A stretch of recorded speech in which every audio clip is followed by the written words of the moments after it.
A very good morning, good afternoon, good evening, and extremely early morning from everywhere and wherever you guys are from. We are so happy to have you here and welcome to our discussion forum of growing ways to learn and share.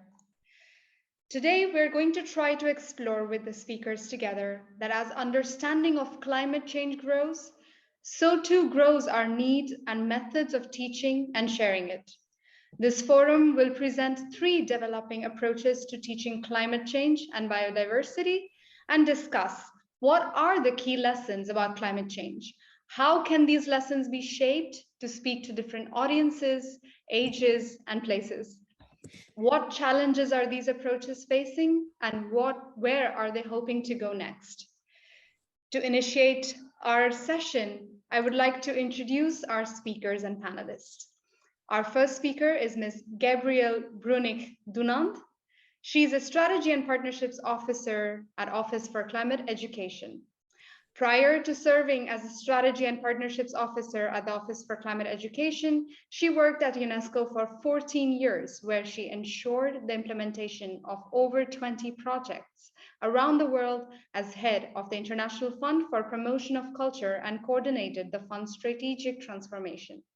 She has also spearheaded an international training program for artists and contributed to multiple international events linking culture and sustainable development. Gabriel is responsible for the OCE's strategic partnership development and implementation of climate change education projects around the world. She is here today to talk about the obstacles and tools for climate change education in her experience of Office for Climate Education. The floor is yours, Gabriel.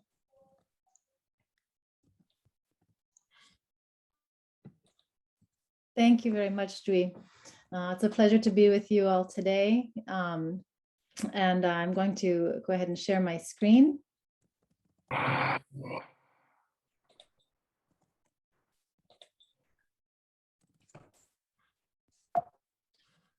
Can you see my screen? Yes, but it seems it's not in the correct mode. When I went to this place, no.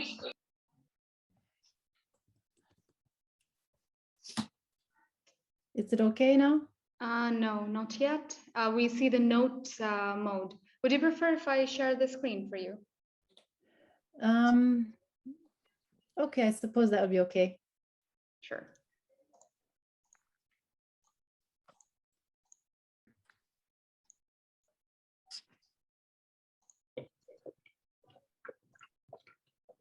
Okay, so yes, thank you very much. So it's a pleasure to be here today. Thank you again, Dwi, and also to Aparna for organizing this incredible event. It's a great pleasure to be here.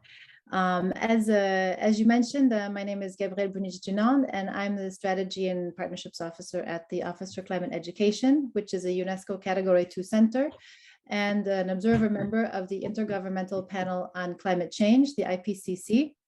And today I'm going to be talking about obstacles that we often encounter when teaching climate change education and some tools that the OCE has developed to address these challenges. And then I'm also going to talk about how the OCE has adapted its tools to integrate the local context so that they're culturally relevant for students and teachers around the world. So if you could go ahead and change the slide, please. Thank you. Okay, so what is the Office for Climate Education? Go ahead. As I mentioned, you can change the slide. Thank you. So you can press all of the buttons so we can see the whole thing. Thanks. So the Office for Climate Education, as I mentioned, it is an observing organization of the IPCC, and we are under the auspices of UNESCO and the Fondation La Main à la Pâte, which is a French foundation that is dedicated to improving the quality of science education. The IPCC has a number of institutional partners, including the French Ministries of Education and Environmental Transition, and we are a part of a large international network of over some 70 partners around the world in 30 countries. Thank you. So what does the OCE do? Well, our work primarily concentrates around 4 main pillars. in support of educational systems around the world. The first pillar is developing high quality, free, multilingual, and culturally relevant educational resources on climate change. We also provide professional development for teachers and teacher trainers around the world. We also support ministries of education and other institutional partners in developing or strengthening climate change education policy. And finally, we also implement operational climate change projects around the world. And I will also speak about one of those projects later on in my presentation. So despite agreement on the need for climate change education, a lot of challenges really exist. And there's a favorable international context, Article 12 of the Paris Agreement, that also recognizes the need for enhancing climate change education. The Sustainable Development Goals touch on this. The international scientific community recognizes the importance for education, but change the slide, please.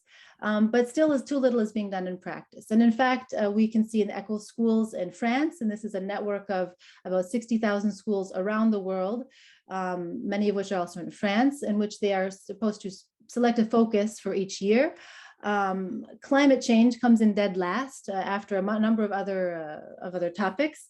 And this I'll look at that in a minute for why this is the case, but it's a challenge. And so what makes it so difficult to teach? There are many reasons. I'm just going to touch briefly on some of them.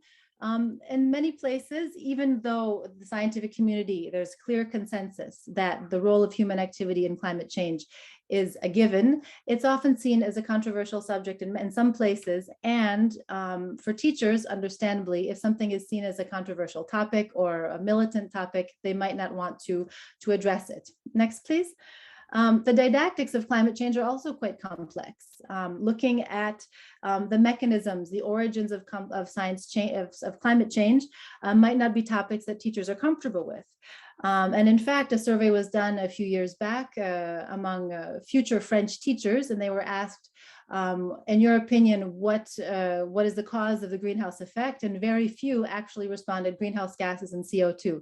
So there's a big effort that needs to be made in terms of understanding the concepts. Next, please. It's also a large scale and long-term phenomenon that can also be seen as an obstacle. If it's not tangible, it's kind of hard to grasp what it means. Although with a caveat, with the increase of extreme weather events around the world, the long-term component actually in some places it's felt quite immediately. But for many places, it's also seen as kind of a faraway phenomenon that's hard to grasp. And finally, as you can see in this graph here from a UNESCO survey that was done just recently, in many educational systems around the world, there's a very low or zero integration of climate change in the curricula. And actually over half of the schools that were looked at in this study, over half of them, the presence of climate change was actually zero in the curricula. Next, please.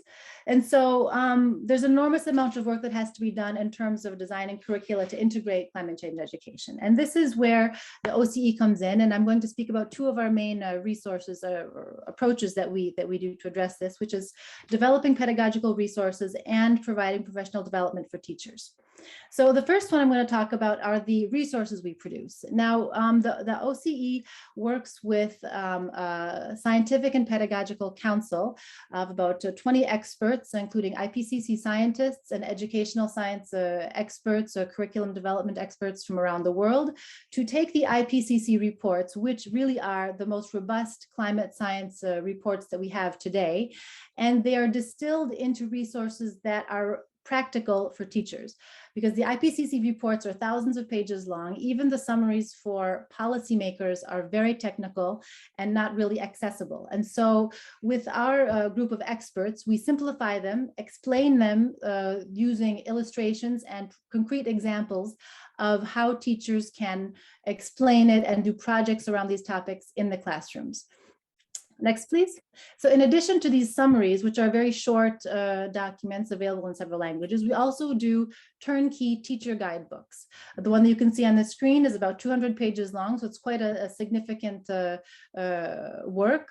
It's free, available in multiple languages. It's been tested and validated by scientists around the world. The scientific and pedagogical background is very rooted in the active learning pedagogies and the hands-on approach. There are 17 lessons in it with examples of local projects provided. Now, all of the resources of the OCE are available for free on our website, English, French, Spanish, and German for many of them. And they're all open access and can be adapted, translated, printed, as long as it's not for commercial use. Next, please. In addition to these turnkey lesson plans, we also have multimedia animations and videos available on our website to help kind of support the teachers what they're doing in the classroom, but children can also access this, of course, outside the classroom. Next, please. I'd like to just mention now briefly one of our pilot projects that was launched right in the middle of the pandemic. So it was a bit of a challenge, but we're pleased to say that it's going quite well. And I want to talk about how we adapted our resources to the local context. Now, the ALEC project, which involves Mexico and Colombia, is a 5-year project for about 4 million euros, in which we focus on adapting the introduction to climate change and the ocean and criosphere resources. We also developed some teacher training protocols and that were really rooted in the local realities and needs of teachers. To give you an example of how we adapted the ocean and criosphere tools, we work with local experts, scientists, and teaching experts to make sure that the examples that are given are relevant, that there's a contextualization of the experiments to make sure that they're actually doable in the classroom. And to give you one example, there's one particular sequence on the albedo effect, which is basically exploring the amount of sunlight reflected by a surface. If it's a white surface, it reflects more sunlight. If it's dark, it absorbs more sunlight and heats up. And so in the initial experiment, heat lamps and thermometers are used. Our Mexican counterparts, the scientists and teachers, were saying, well, this is not really feasible, because in many schools, having heat lamps and thermometers is not something that is readily available, especially in large quantity.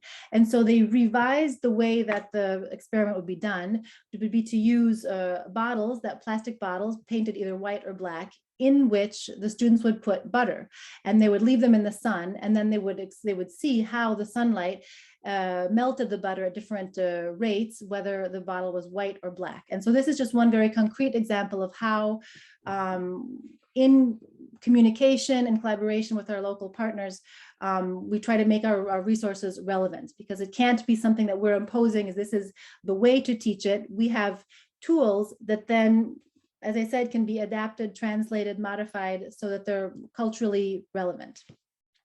Next slide, please. And I'm coming to the end, but I just want to briefly also touch on the training we do, because resources are great, it's one thing, but we can't just throw resources out there without having an accompaniment of the teachers to actually be able to use them. Because for many teachers, the concepts of climate change are not familiar. And so we do a lot of training with hands-on workshops addressing multidisciplinary approaches. It's not just the science, but it's also history and geography, economics as well. And we also help teachers to try to envision what projects they could develop with their students, because we're really strong proponents of a project-based approach, because it makes it more tangible and more real for the students.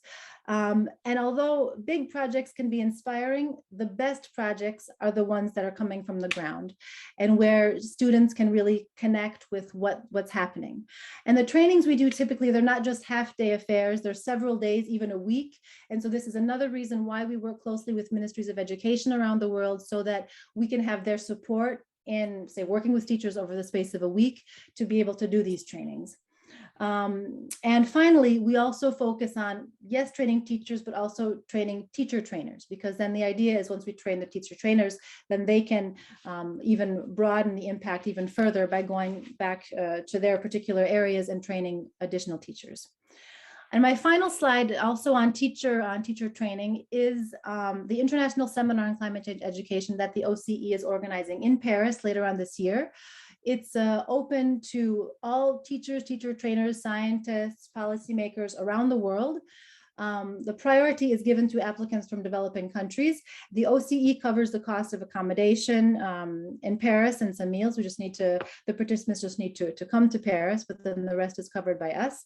And the objective is to promote dialogue and collaboration among countries and stakeholders and look at some of the latest trends and methodologies and tools on climate change education. And so if people are interested in having more information about this, of course, you can contact me directly and also address your inquiries to international.seminar@oce.global. So thank you for your attention, and I'd be happy to answer any questions about our work. Thank you so much, Ms. Gabriel, for such an insightful presentation, and also for your timely action. As we are understanding more and more, we need to demystify the concepts of climate change and reach out to people on the ground and really make them understand where we're going, why we're going in that direction. So thank you very much. I would encourage everyone to use the chat function in Zoom to put in your questions, and we will take them at the end of all the presentations. I would now like to introduce our next speaker, Ms. Shari Wilson, who will be talking to us about biodiversity and culture on school grounds. Ms. Shari is a teaching ecologist from the University of Wisconsin-Stevens Point. She's a founder and president of Project Central, which designs and implements environmental curriculum and projects in schools and communities. She's currently a doctoral candidate in the Educational Sustainability Program at the University of Wisconsin. Her doctoral project is development of the innovative international curriculum focused on student empowerment to increase ecological school grounds. Ms. Shari, the floor is yours. Thank you very much, and good morning, everyone from Kansas City, or good afternoon, good day from wherever you are located.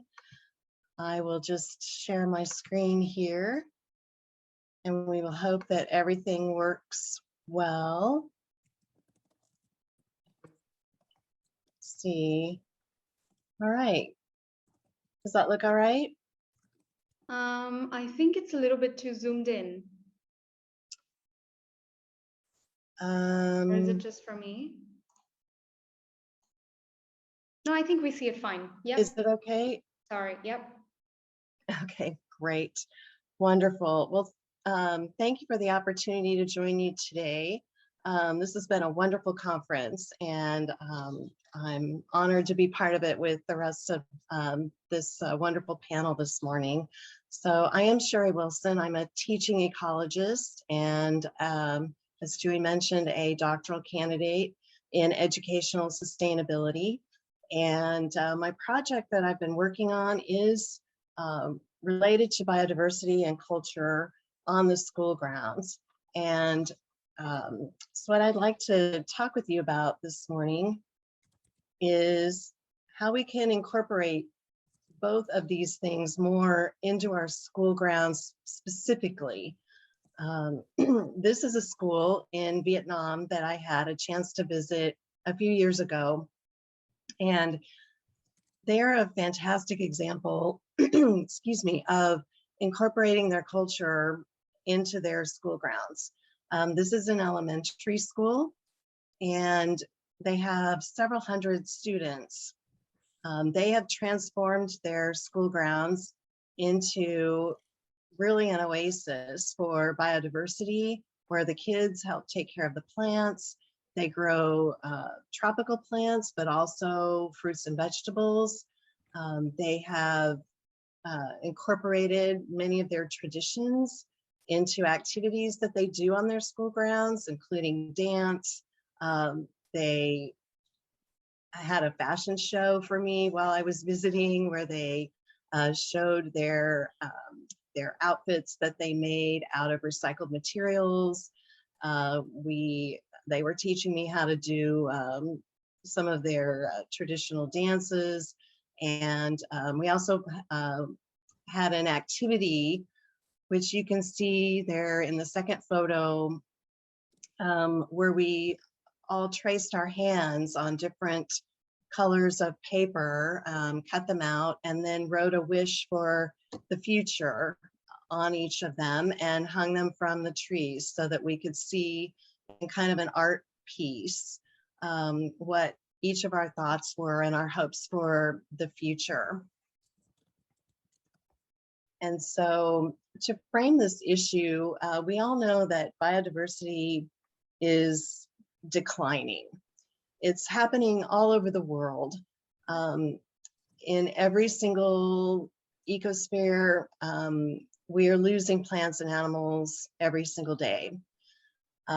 Many schools at the same time are surrounded by asphalt and monocultural landscaping, grass that needs to be mowed, which adds to air pollution and takes time.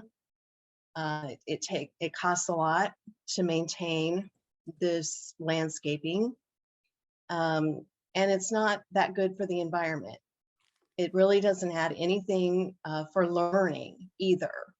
And we also know that many community members have cultural traditions and practices that could help schools manage their grounds in more ecological ways. They could help support teachers and students in planting gardens on their grounds and incorporating cultural values into the school. So the schools like the ones I just mentioned are actually helping address two important issues: the issue of biodiversity loss and also making schools more inclusive and reflective of their students' cultures. So what does it mean to bring a community's culture onto the school grounds? It can include everything from gardening, food, art, even architecture, different traditions. The first photo on this slide shows a group of kids with their garden at a school here in Kansas City. And because we're from Kansas, the sunflower is our state flower, and it's commonly seen even growing in the wild. There are so many different species of sunflower. And so they decided to grow the mammoth sunflowers, the very large sunflowers, in their school garden to be reflective of their state's heritage. Sunflowers are also great for birds. Birds like to eat the seeds. We can eat the seeds as well. So it's also a food source for animals as well as for people. And so that was one choice that the kids made to incorporate this plant into their garden. In the second photo, we're doing a sweet potato workshop where the kids have grown sweet potatoes in their school garden. We harvested those plants at the end of the season. And then we did a workshop in the classroom to talk about not just sweet potatoes, but all different kinds of potatoes that are grown all over the world, and kind of the history of some of those types of potato. And then we cooked and ate sweet potato fries because, of course, kids love sweet potato fries.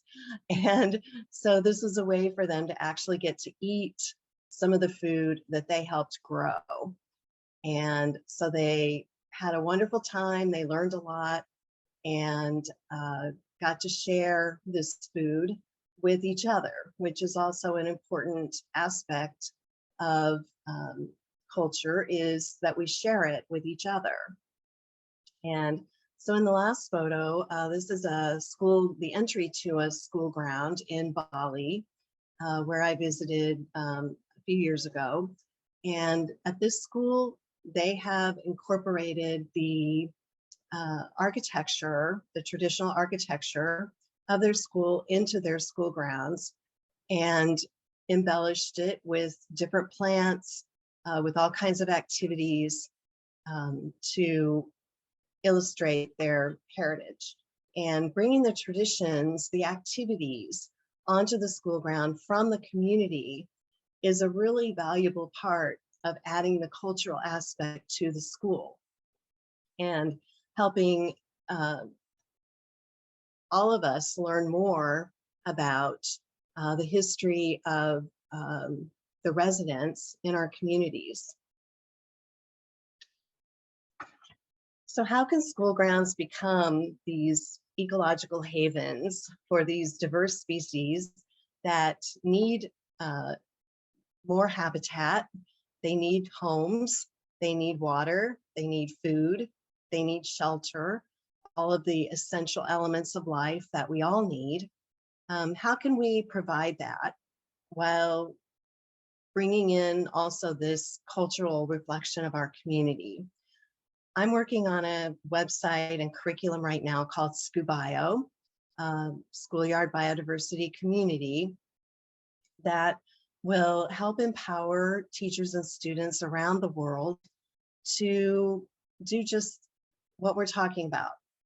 The website will have a series of curriculum activities that will comprise a curriculum unit, although teachers would be able to just do the activities that they wanted to do as well as doing all of them, depending on their time and ability to fit them all in. This is a pilot project. The activities will range from different science activities to social science activities and some communications activities as well. So it's interdisciplinary. It will be connected and correlated to state and in the US national science standards, as well as our Common Core education standards, which most schools in the United States use, but many schools around the world have very similar standards. And some of the activities will include actually looking at the sustainable development goals and learning about those goals. The students will choose a goal to research and learn more about and share their learning with other students. They will also map their school grounds. So go out onto the school ground and take an area, draw a map, find out what do we have on our school grounds right now. And they'll learn what makes an ecological school ground, what elements are included in that, how is climate change impacting our community and our area and therefore our school ground. They will take an inventory of the plants and animals on the school ground, and they'll be able to enter that data into this website and share it with other students so they can use the data to work on projects together, to connect with other schools, to learn about the school's cultures, what they're doing on their school grounds, and then they'll be able to communicate what they find through some communications tools that'll be available on the website to their school leaders, and hopefully advocate for more ecological school grounds, which is the ultimate goal of the project, is that we have more school grounds that are supporting biodiversity and fewer school grounds that are made of the asphalt and concrete and plain old grass. So that's the goal of this project. As I mentioned, it is a pilot project. It's currently in development. So if you go to the website, you will not see all of the elements that I mentioned on there yet, but we are working away on it. And I will be looking for high school level schools internationally here in a few weeks. I'll be ready to pilot this. And so I am looking for schools that would be interested in participating in the pilot project. And so with that, I really appreciate the opportunity to share this project with you. And I look forward to your questions and comments. And please send any thoughts you have for me. I'm open to suggestions about this project. Please send them to me at my email address. And I look forward to the rest of the presentations. Thanks very much. Thank you so much, Ms. Shari, for such a wonderful presentation and for reminding us it's never too early to start learning about climate change. The earlier you feel a connection to your culture, the earlier you understand the impacts and the stronger you get. So thank you very much for this presentation. Without further ado, I would like to now introduce our next speaker, Ms. Amira ElSayed. She's the Executive Director of the Egyptian Heritage Rescue Foundation and trainer and member of the Egyptian Heritage Rescue Team. She's also a project manager of CultNat at the Biblioteca Alexandrina. In 2014, she has attended the First Aid to Cultural Heritage in the event of disaster or conflict training provided by ICROM and UNESCO. Honored to participate with them, she also joined as a trainer and co-trainer in the national and international regional training courses by ICROM's flagship program FAR on first aid and risk preparedness for cultural heritage properties. Good morning and good afternoon. Thank you so much, Joey, and thank you very much for ICROM and for the British Council. And it was very too informative and very great presentation from Gabriel and Shari. And I think speaking from my my foundation, the Egyptian Rescue Foundation, I think we can do a lot together. I will share my presentation. Okay, it is. Can you see it? Okay now. Okay. So, as I am coming from the heritage sector, not the climate and the scientific sector a little bit, but like Joey was saying. The Egyptian Heritage Rescue Foundation, we are working in the heritage field and with the risk management and how we can making like a connection between heritage risk management and educated also the young population. Of course, if I may say, as I am coming from the Biblioteca Alexandrina too, so we have like a project which is the cultural project, and I was hoping to gather between the NGO and the Biblioteca Alexandrina to promote the risk management of heritage and to make like a kind of awareness. So in June 2018, it beginning with a program or a series of workshop which was named Your Heritage in Your Hands. And we beginning with the little, if I can, with the children from the 8 years old till the 11 years old. And we in cooperation with the Children's Civilization and the Creative Center, which is a museum who can gather children coming in Cairo, but from different sectors of education. Because in Egypt, we have the governmental education, the national education, and the international education coming from different programs together. In the Children's Civilization Creative Center, they could gather those different children coming from different background education, and we're beginning with them like a workshop for 3 days related to what are the value of their heritage, the intangible, the tangible, the natural heritage, and what are the hazards that they could identify together, and how they can manage to mitigate this kind of hazard. This has been done through a different way of, or if I may say, a curriculum that we have put related with, first of all, with an interactive presentation on one day, and the second day we can do a kind of exercise and a simulation. The children through this, they can know first of all what are the materials of the different materials that they could have for the materials which can for the collection, and at the same time, what are the different hazards that they can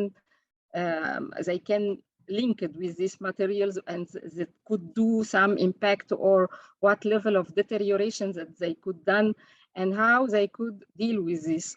What we have observed through this first workshop, that children, they have a lot of input in there, and even we have to know how they thinking, because they thinking very simply and with a very genius way, even how they could work together, even they are coming from a different background knowledge, and they are coming from different community, but they could make a lot of work in a very small time, if I can say, or a space of time, and they can do a mission. If we do it with the aged people or with the specialist people in 2 days, they can do it in 3 or 4 hours because of their simplicity and their way of communication.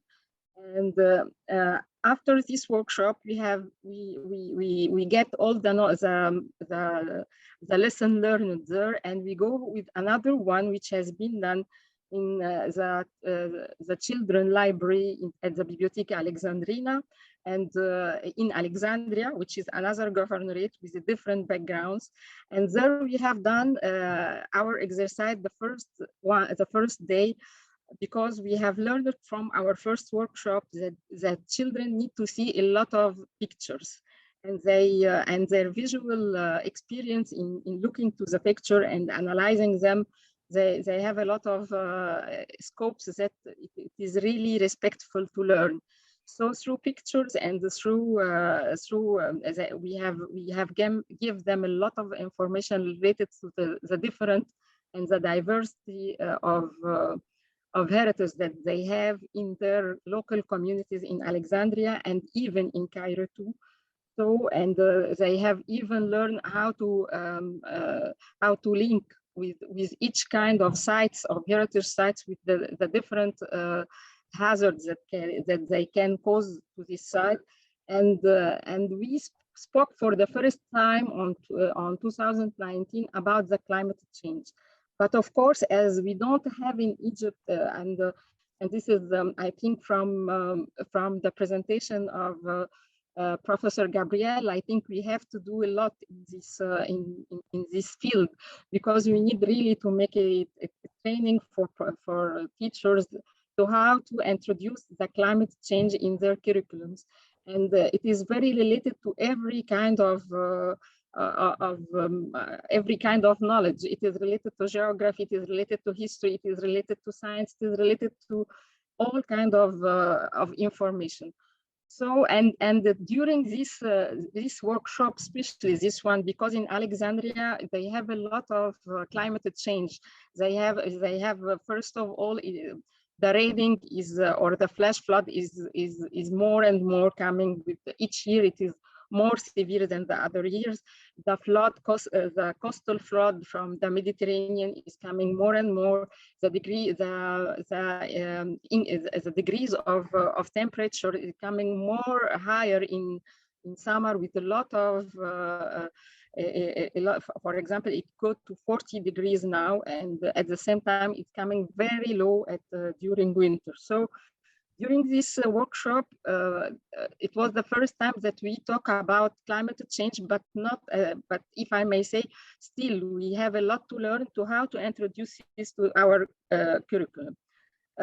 What we use here, it was with the guidebook of ICRAM related to the first aid of cultural heritage, and all the icons that they were worked in this very great guidebook.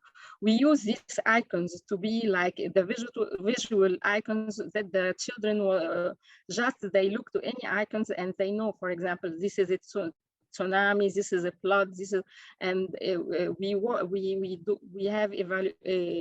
have done a lot of games with these small, very small icons, and with the pictures, and I think the picture related to heritage site and collection. even this was when we have done the last day, the simulation of how we can make a first aid. It was very, if I can say it, everybody was very enthusiastic from the children. They know how to secure the site. They know how to make, how to work with collection which are in a wet situation or are in burn, or and even they got a lot of information how they themselves they can their behaviors during such a situation, how they behave, because sometimes, for example, they thought, oh, if I have an earthquake, I will go I go under any table, or I have to stay in my place, or what I have to do. And I think this kind of information and this kind of training to the young generation, it is very important to them. We go on the same time with another category of age for the 18 years old in the youth library, and we use the same curriculum, but we developed a little bit related to because here with this age they can make a scenario, and they can make the scenario of what could happen and what they can act. And it was very amazing that they have like a timeline. For example, if we will have a flood, or if we will have what we will do, and if, for example, the flood is in 6 a.m. at the morning till 6 p.m., what can happen? They have developed a lot of scenarios, and it has been really amazing that they have a lot of imagination, and at the same time, they can predict from their own life what could happen, especially in Alexandria, because when they have a lot of raining or a flash flood, a lot of buildings can collapse, and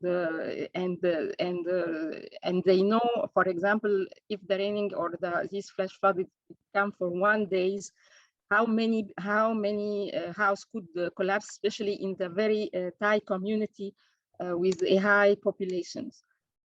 On 2021, during the last December, we have done with UNESCO campus, like it was another experience related to the Francophone schools coming from different, from France and from Morocco, and from some African country, and the discussion was an open discussion without any presentation or any kind of illustration.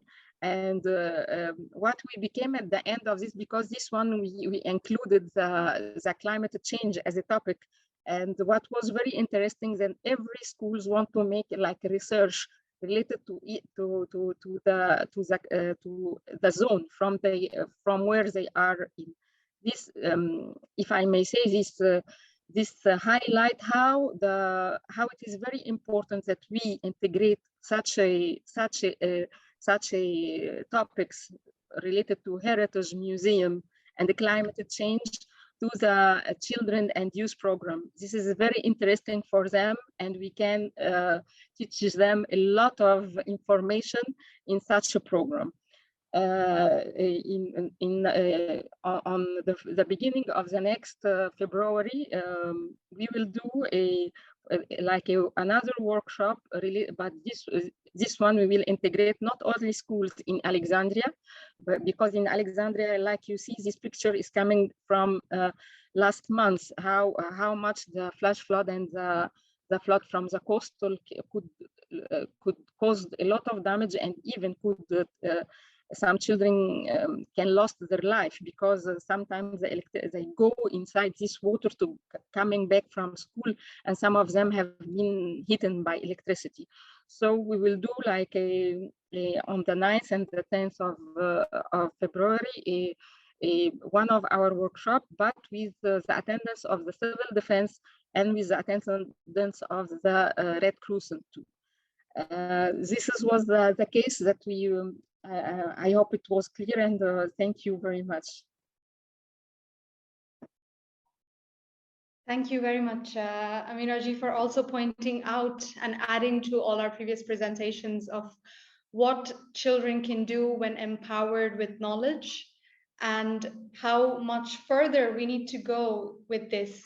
aspect. So thank you very much for that presentation.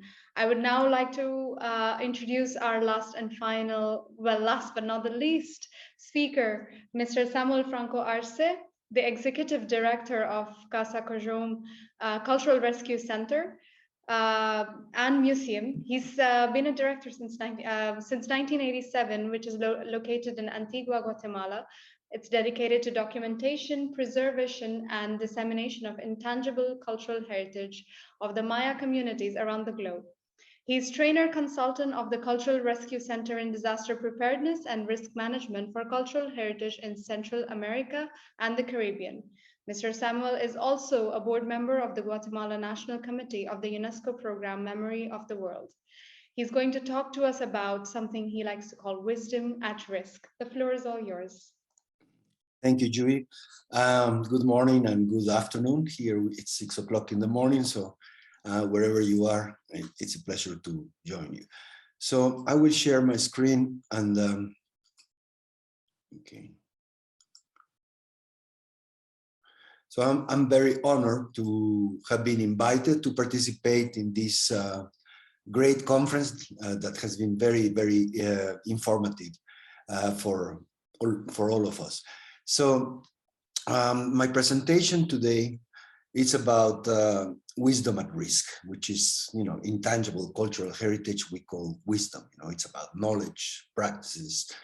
And I will tell you a story about how we evolved throughout the time since 1987. But first of all, I would like to introduce you to our area. We live in a very vulnerable area of the world. We are part of the Ring of Fire. We have 33 volcanoes in our country that are continually active. We have 4 active all the time. I live 10 kilometers away from an active volcano, so I can watch the activity every day. And this is the town where I live, Antigua, Guatemala. It's a UNESCO World Heritage Site. You can see the proximity of the volcano to the city. And this is the view we see every day. So Antigua has been affected by volcano eruptions historically. So there are pictures of the same streets throughout the years, and this continues happening. In 2018, we had the last biggest eruption, which killed 500 people and covered, you see the before and after of this hotel, of this tourist resort, which was totally destroyed. And these are some photographs of the Antigua streets, which is very close to the volcano. So also another vulnerability of our region is that we are nested over 3 tectonic plates. We are on the Cocos Plate, the Caribbean plates, and North American plates. So that also produces a lot of earthquakes. Historically, that's why Antigua is called Antigua, Guatemala, which means the old Guatemala city, which is because it was moved after several earthquakes from one valley to another valley because of this phenomenon, this situation, this vulnerability. So this is a little bit about the story of our region, but now I will talk about Casa Cojom, which means the House of Music, which it's a cultural rescue center. We began as a research, documentation and research center on the intangible cultural heritage of the Mayan communities. We have 23 ethnic groups in Guatemala, different languages, different costumes, different traditions. So it has been quite interesting and fascinating to document this throughout this time since 1987. So it's been almost 35 years now.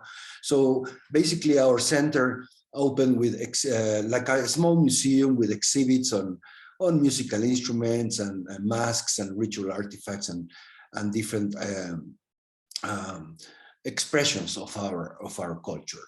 So lately we have also added the component of climate, environment, issues. So here we have this exhibit where we have this volcano and next to the intangible cultural heritage practices that we have in this region.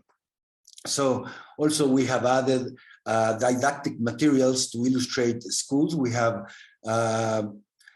many visitors. Before the pandemic, we we had 1,500 visitors a month. Now this has changed because the schools and tourists are not around anymore, and we are slowly getting back to where we were, but we are coming with a new speech, with a new discourse, which includes climate change and also the vulnerability of the region. So we have, we use this didactic material. You can see the volcanic, in this picture, the volcanic path, let's say, volcanic lakes that have been created by volcanic eruptions. So this is the topography of our country. So we use different displays, for example, to explain the chronology of events that we have had since 1902 to present, related to volcano eruptions, earthquakes, fires, flash floods or floods. So visitors can learn about, the vulnerability of the region. Also, we were inspired by a museum in Indonesia, and this is in Bandung, Indonesia, a museum of geology. Indonesia is also in the Ring of Fire. We are kind of siblings, even though we are oceans away, but we live the same situation. So we are also developing this kind of very graphic exhibits for children that children love to see, destroyed motorcycle or destroyed artifacts to earthquakes or volcano eruptions. So having worked for the last 35 years documenting through audiovisual media, we have a very important archive of audiovisual assets. So we use them in our exhibits to produce sound effects, to produce, effects with videos and so on. So our audience now, back to after post-pandemic, I would say, includes indigenous people. We are, like I said, we have 23 ethnic groups, and also foreigners or people, tourists, or people from different cities. So in our displays, we, since most of the activities now are outdoor due to the pandemic, we talk about the traditional knowledge of vernacular architecture, how these houses were very friendly to the climate.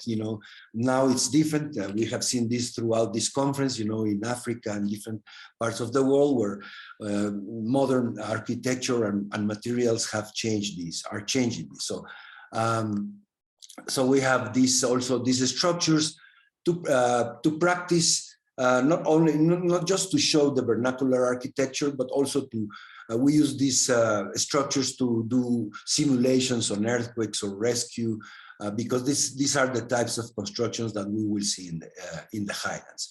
So we also teach about traditional knowledge. Our indigenous culture has a lot of knowledge in terms of different visions about environment, medicine, for example. This is a naive painting of a traditional medicine.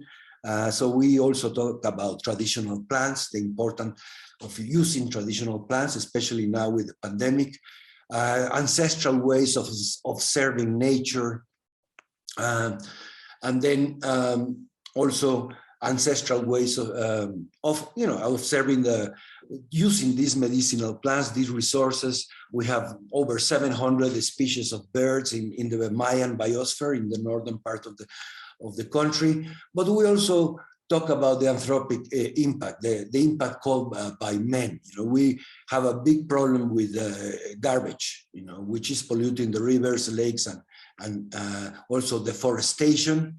It's a big problem that it's hitting the Mayan biosphere and a lot of the country. And also the urban territorial planning, which is a big problem because people construct without planning, and that creates also disasters, which is because of the bad planning. Also migration. We have a big problem with migrants, the new generation, people, kids, even from 5-year-old to 18s, teenagers are leaving the country. And that it's another problem. So also we talk about, in terms of disasters, we educate about post-disaster cases. This is the case of the Brazil National Museum.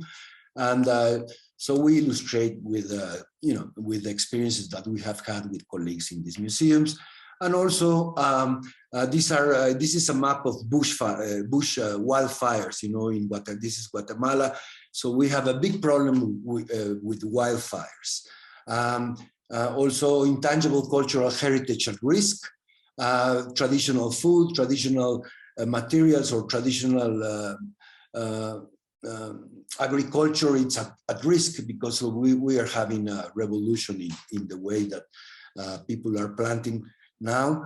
So we stress on that, also about our traditions, weavings, and music. And we promote also domestic agriculture, like we have workshops, in this case of mycelium mushrooms and different issues that you can grow at home. And also you can have your own vegetables grown at home, especially now with the pandemic. People are into that. So we are encouraging visitors to practice this. Also, we have children activities. In this case, we are displaying some archaeology games, with children. They love to play, to be archaeologists.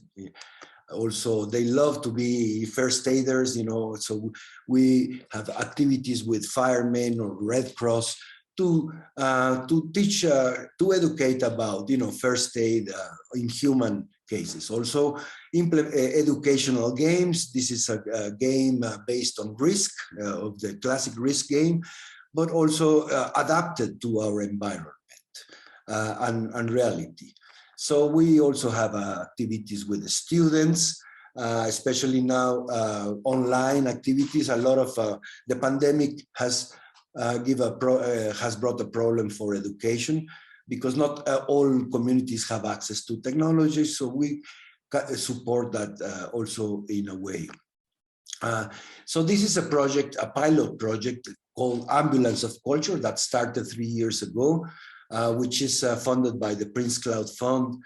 And it's an experiment. This is a container in the jungle that will be the ambulance, or will be the hospital, let's say, a movable container. This is a concept that also we like to implement in the Caribbean.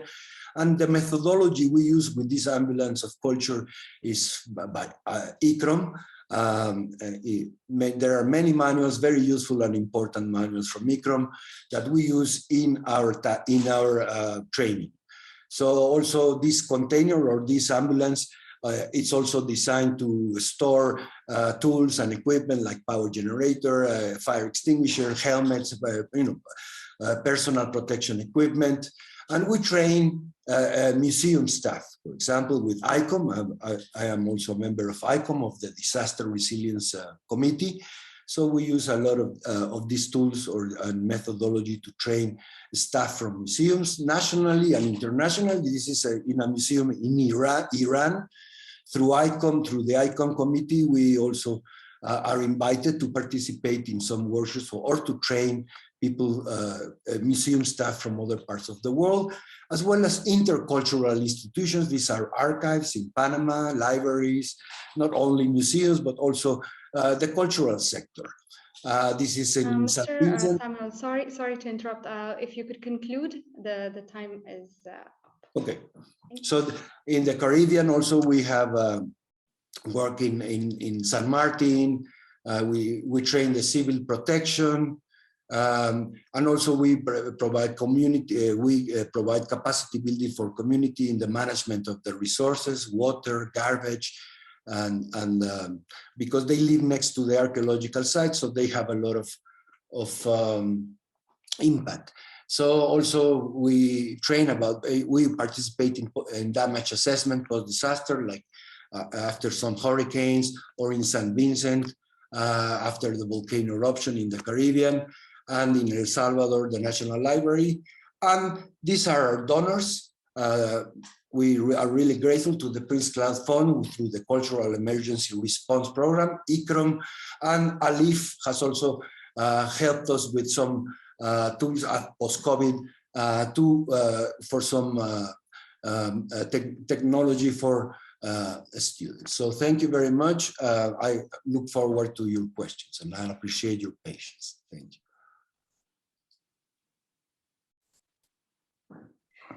Thank you so much, Mr. Samuel, for sharing an incredible amount of work that you're doing, and also the perspective of a cultural institution in climate education and how we're all trying to do our bit. So this is the time that we can start taking questions, if there are any. We are also open to unmuting yourself and just interacting with all of our panelists right here. And if not, there is, okay, I see Ms. Aparna. Please Yes. go ahead. Thank you. Thank you to all the panelists for this excellent talks, and also laying out different aspects of how each one of you in your own way are, working for education of around, issues that are, affecting us, especially about climate change. And so my question to really is to all of you basically is, about partnerships. If I heard all of your presentations, some of you are specifically working for climate change education and you're looking at particular audience. Samuel and Amira and Shari, you come from the education sector, and Amira and Samuel, you are working more in the museum and the library collections, sector.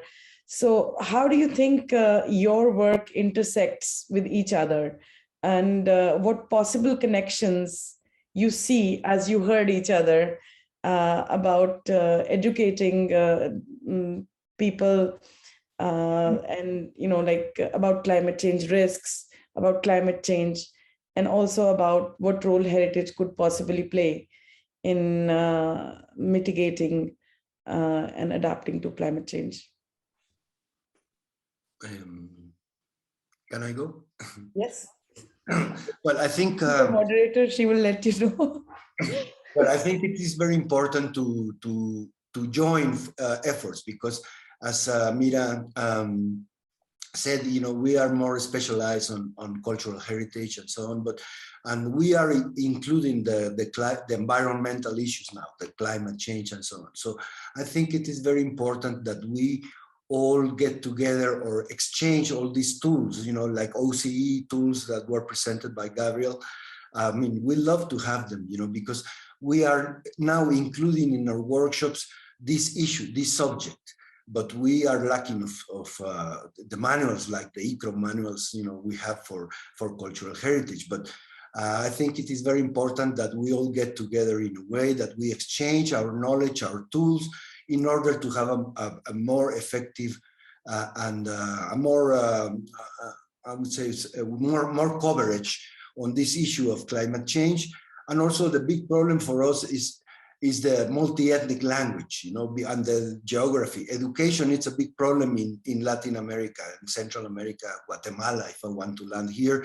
And that's one of the reasons, because villages there's one village on top of the mountain, the other one is in another mountain, they speak different languages. So that's a challenge, and that's something that we have to address. Okay. Right. Thank you. Ms. Gabrielle, if you'd like to add. Yes, thank you so much for all of these wonderful presentations, and seeing what's happening on the ground and all these different places around the world is really inspiring, and it made me think about the work that we do at the OCE and the importance of when we're intervening in the region. In the coming year or so, we'll be launching a project in Africa, and identifying actors such as yourselves who are doing like the hands-on work you're doing with schools, with teachers, with culture, is so important for us to identify actors such as yourselves to collaborate together, so that when we come with our tools on climate change education, how we can integrate in the adaptation of our resources the cultural components that you all are working so tirelessly on, and and making sure that they're included to the full extent possible in the consultation phase in terms of identifying what are the priorities that need to be looked at in teaching climate change education, what is the impact, what are the concerns of the students, of the teachers, and so we can really work together. So I think I'm echoing what you were just saying, Samuel, about the importance of really joining our forces, and conferences such as this, I think, are so important to kind of connect the dots of the different actors doing work in related fields, but that might not have the opportunity to know each other. So it's really, I'm so pleased to be able to virtually meet the three of you, and of course connect with Ikram, and I really look forward to maybe building some bridges and some synergies between our work. Absolutely. Amira ji, your take on this?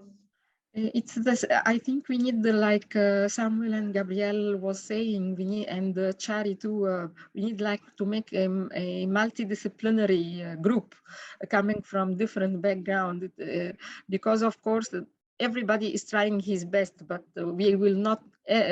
Nobody can be specialized in a lot of different sectors. So creating a multidisciplinary group, I think will create a real tool that we can all have trust in it, and can experiment it, and can do it, because for example, what Gabriel was presenting today about the tool that was already created on OCE, I think this is a very important information. I didn't never hear about it, and I am so sorry for my ignorance for that. But really, if I have such a thing now, I have to go now and see it, and perhaps include it in the next workshop. This will be a very powerful tool. So this kind of platform and this kind of conference, bringing people from different continents, and see what Shari was doing related to the potatoes and this kind of ideas. I think we have a lot to do together, and I think this could bring real change on the real field, especially with the youngest generation, which are very they don't look for the theoretical, but they are going with the practical more. So I think this is a very creating such a practical tools. It's the best solution. Yes, absolutely. I agree that the younger generation is now, it's so much easier for us to just see and understand and experience more than read and try to interpret. And that brings me to Ms. Shari. The same question for you, in the sense of, how do you think, what kind of cultural heritage partnerships would you seek for your pilot project, and how do you see culture fitting in to as a partnership resource into your project? Well, thank you. And thank you all for the great presentations. I learned so much in each and every one, and agree that it would be great for all of us to continue connecting and incorporating each other's work in what we're doing, and maybe even creating some new things, who knows. But as for how it all connects with my project, I can see it in a couple of ways. One is just informing the project itself. I have both a social science and a science background, so I can see all these connections, but I'm not a specialist in all of the areas. So this is where it gets a little bit overwhelming to try to do a project like I'm doing and bring all these threads together. My hope for what I'm doing is that it will somehow scale up and be available and known to schools all over the world. That's my ultimate goal. And to do that, I think it really needs to have that strong cultural piece, so that it's interesting to schools and teachers all over the world, and they will want to participate. And the second way I can see all of our connections coming together is that I am looking for pilot schools to help me test this out, take it for a trial run, and then give me some feedback in terms of how did you like it? Do you think it works? What needs to be better? Do you have resources yourself that you would recommend including? That's one of the wonderful things about a web-based tool, is that you can include a lot of links and connections to things that other people are doing. You know, we don't have to each do everything ourselves.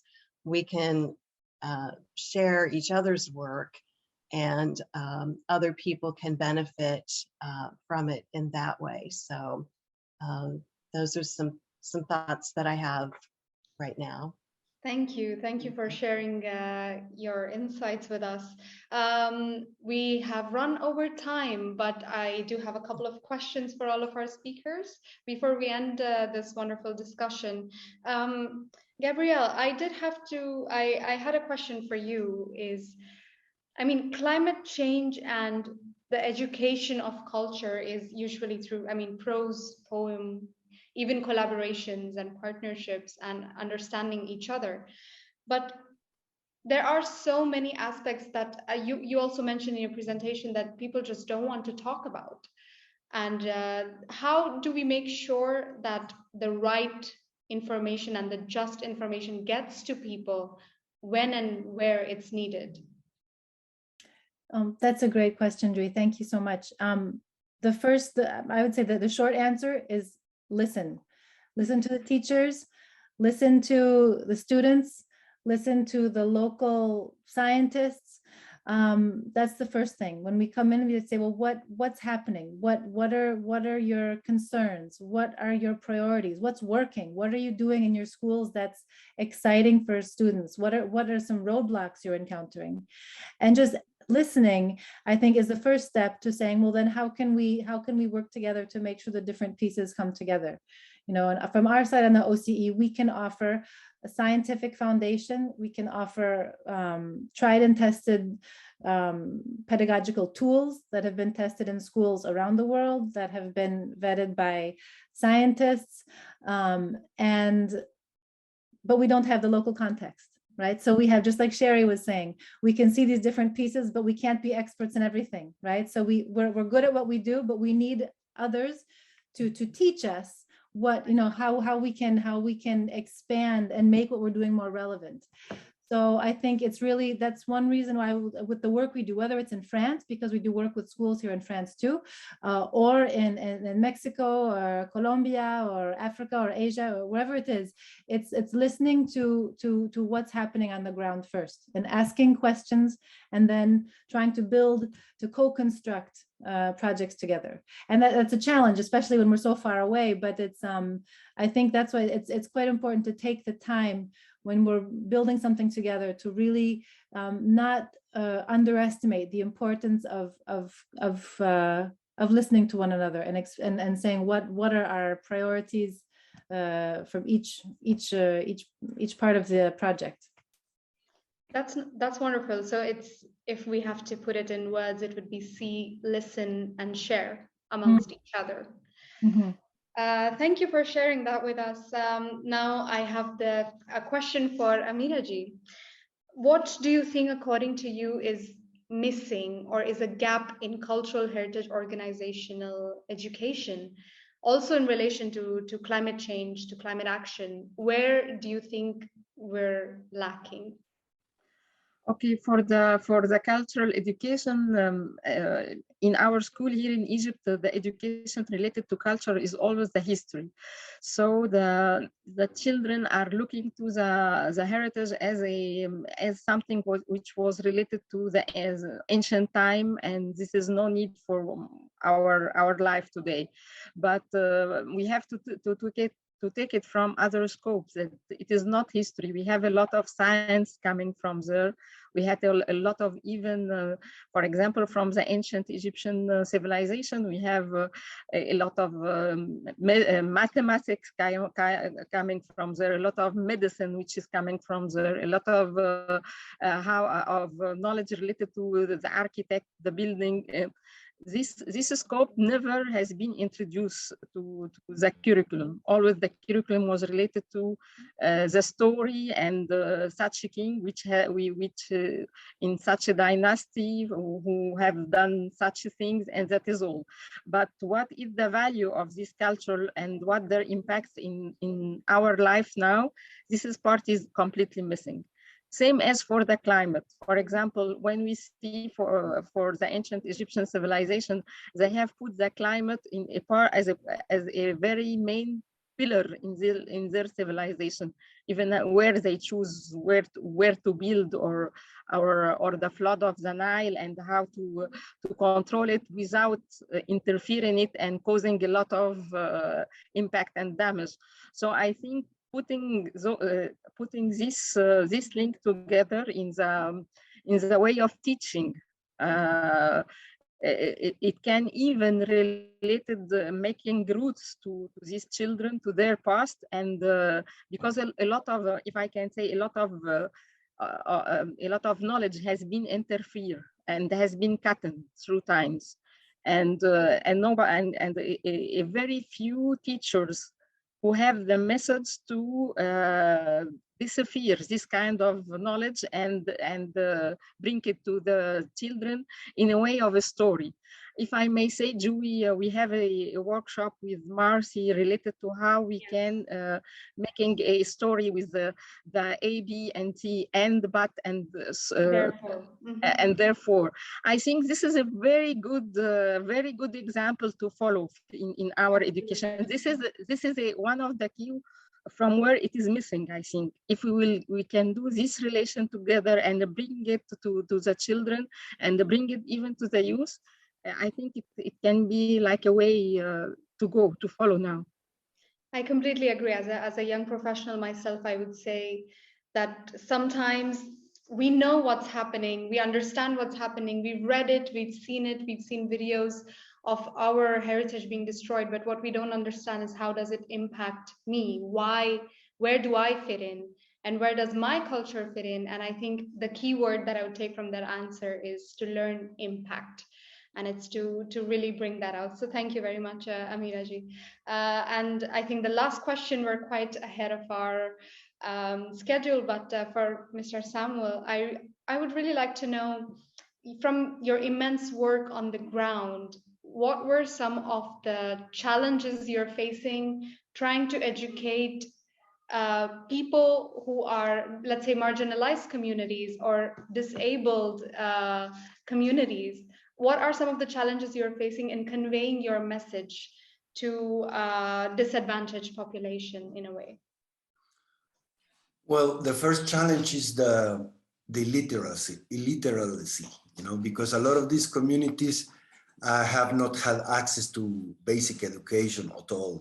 Some of them don't even know how to read, how to write, and also not only on the education of academic education, I would say, but also academic on health, on hygiene,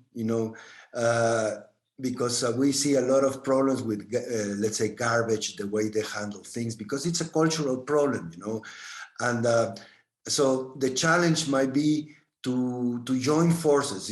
We have discovered that we need people from different sectors in our workshops, like begin from scratch. I would say, in a way, we have to have like a module on health and hygiene, another on management of resources, and then of course culture comes